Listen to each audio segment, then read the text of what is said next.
میں زلیخا ہوں، لیکن زلیخا کا نام آنا تو اس نے کہا تمہیں تو بالکل آگے نہیں جانا چاہیے، تم نے تو حضرت کے اوپر الزام لگایا تھا اور ان کو 12 سال کی قید کرا دی تھی۔ القصہ مختصر، جب حضرت یوسف نے شور سنا، کہا یہ شور کیوں ہے؟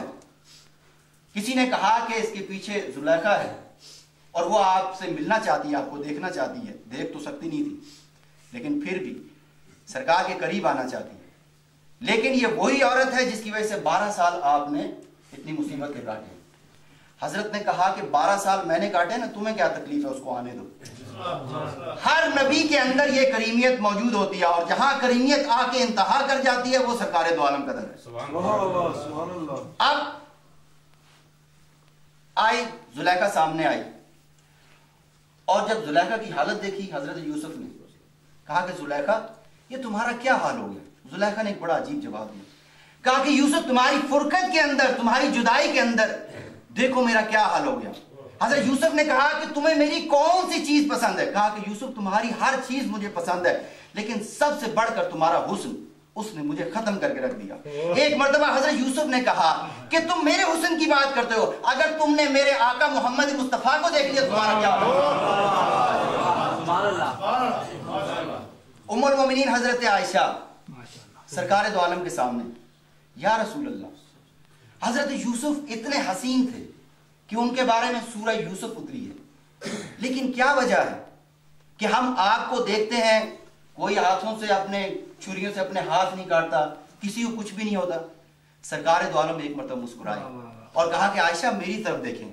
جیسی حضرت عائشہ نے دیکھا، ایک مرتبہ سرکار دو عالم نے اس طرح سے ہاتھ اٹھایا، اب جو حضرت عائشہ کی نظر بڑی تڑپ کے گری اور بے ہوش ہو گئی۔ جب ہوش میں لے کے آئے کہا کہ عائشہ کیا ہوا؟ کہا کہ یا رسول اللہ اتنا حسن، کہا کہ ابھی تم ایک پردے کی بات کرتی ہو، ایسے 50 لاکھ پردے تمہارے رسول کے ساتھ۔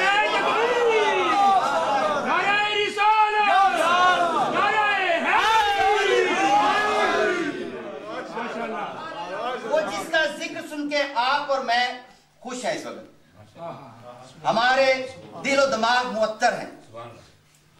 اب یہ اتنی خوبصورت محفل یہاں پہ جاری ہے، الحمدللہ، لا الہ الا اللہ اور محمد الرسول اللہ کے صداوار سب یہاں بیٹھے ہیں، بے شک بے شک۔ لیکن میں ہمیشہ میری ایک رہی ہے کہ لمحہ فکریہ یہ ہے، یہ جو ہم نے محفل کی ہے اس سے ہم خوش ہیں، کیا سرکار دو عالم ہم سے خوش ہیں؟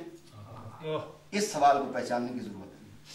ابھی میں اپنے ایک مومن بھائی سے بھی عرض کر رہا تھا کہ جب بیعت عقبہ اول اور بیعت عقبہ دوم، یہ کون لوگ تھے؟ مدینے کے انصار، مکے میں آ کر انہوں نے رسالت مآب کی بیعت کی تھی کہ آپ مکے سے ہجرت کر کے ہمارے پاس آ جائیں، ہم آپ کا ساتھ دیں گے۔ اس وقت مکے کے اندر 2 قبیلے رہتے تھے، اوس اور خزرج، یہ 2 قبیلے وہاں پر رہتے تھے، اور یہ دونوں آپس میں بہت شدید نفرت میں مبتلا تھے۔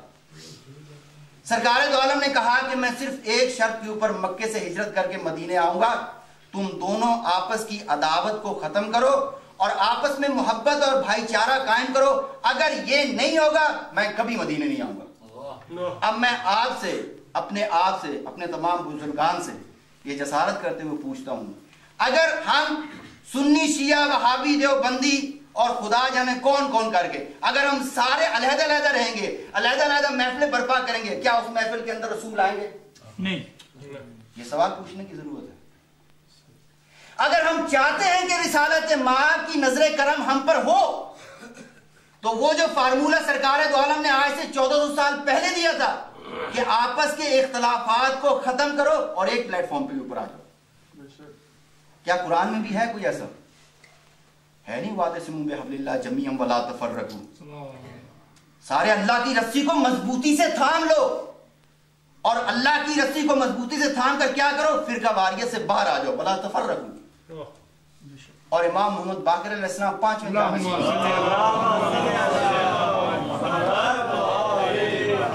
آپ فرماتے ہیں کہ واللہ ہے، اللہ کی قسم، نحن حبل اللہ، ہم اللہ کی رسی ہیں جس کو پکڑنے کا حکم اللہ نے دیا ہے۔ اگر قرآن کو سمجھنا ہے تو اہل بیت کے در پہ آنا پڑے گا۔ اگر ہم یہ جو حدیث آپ کے سامنے میں نے بیان کی، انی تارک فیکم الثقلین، میں تمہارے درمیان 2 بھاری چیزیں چھوڑے جا رہا ہوں، ایک اللہ کی کتاب اور دوسری میری اہل بیت۔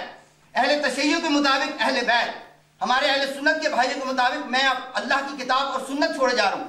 میں کہتا ہوں سنت مان لیں گے اہل بیت مان لیں، دونوں کا مطلب ایک ہے. کس طرح سے ایک ہے؟ دیکھیں اگر آپ رسول پاک کے صحابیوں کو لیں گے جن کو اللہ تعالیٰ نے برائی سے بچانے کا کوئی ذمہ نہیں لیا ہے، تو آپ کبھی بھی برائی سے نہیں بچ سکیں گے، کبھی بھی گمراہی سے نہیں بچ سکیں گے. کیوں؟ اس کے لیے جس طرح سے قرآن کو لارائب ہونا چاہیے اس طرح سے سنت کو بیان کرنے والے کو بھی لارائب ہونا چاہیے. نہیں ملے گا آپ کو کوئی بھی. آپ مجھے بتائیے الحسن والحسین سید شباب علی الجنت، بتائیے ایک جنت کا سردار ہے ایک جنت میں جانے والا، دونوں برابر ہیں؟ بالکل برابر نہیں ہے.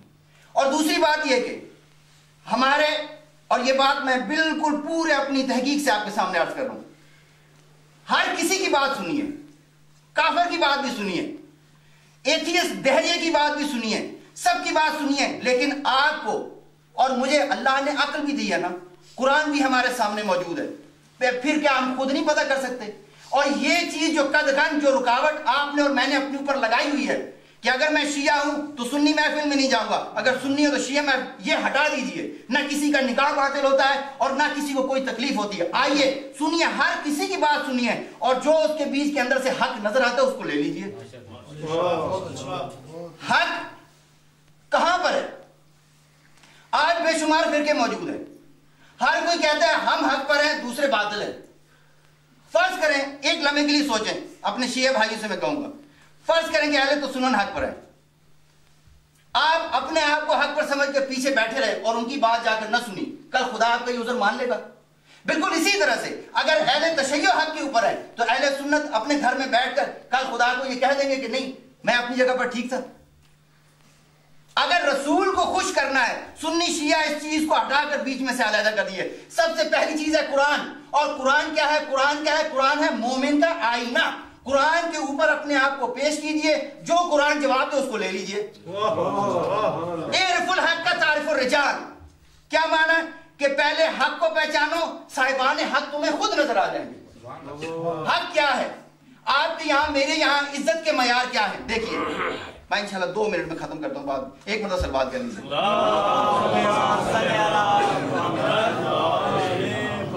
حق کا معیار کیا ہے؟ حق کیا ہے؟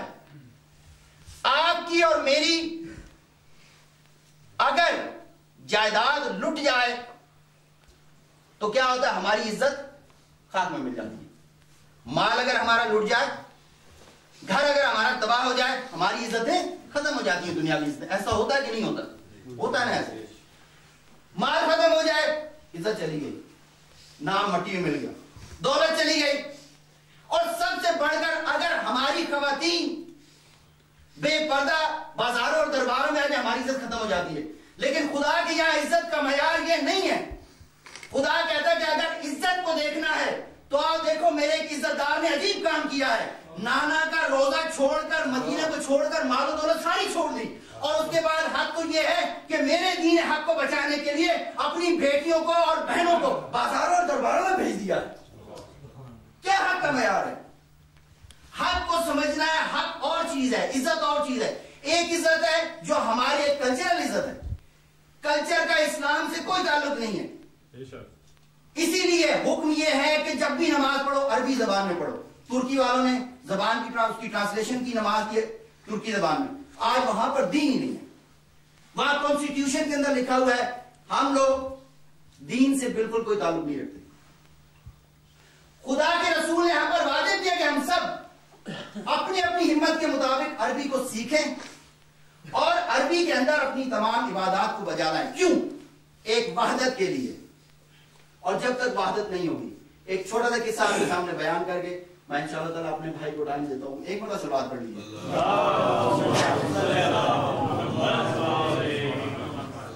اور اس قصے کے ساتھ آپ کے ایک دعوت فکر آپ کو دیتا ہوا میں نکل جاؤں گا کہ 3 دوست تھے. ایک شاہ صاحب تھے، آپ نے اکثر نے سنا ہوگا. ایک شاہ صاحب تھے، ایک راجہ صاحب تھے اور ایک میراثی تھا. 3 دوست تھے لیکن تھے بڑے گہرے تھے. تینوں دوست انہوں نے مل کے پروگرام بنایا. ساتھ میں ایک باغ تھا آم کا کہ رات کو آم کے باغ میں جائیں گے اور وہاں جا کر آم کھائیں گے. تینوں دوست وہاں چلے گئے.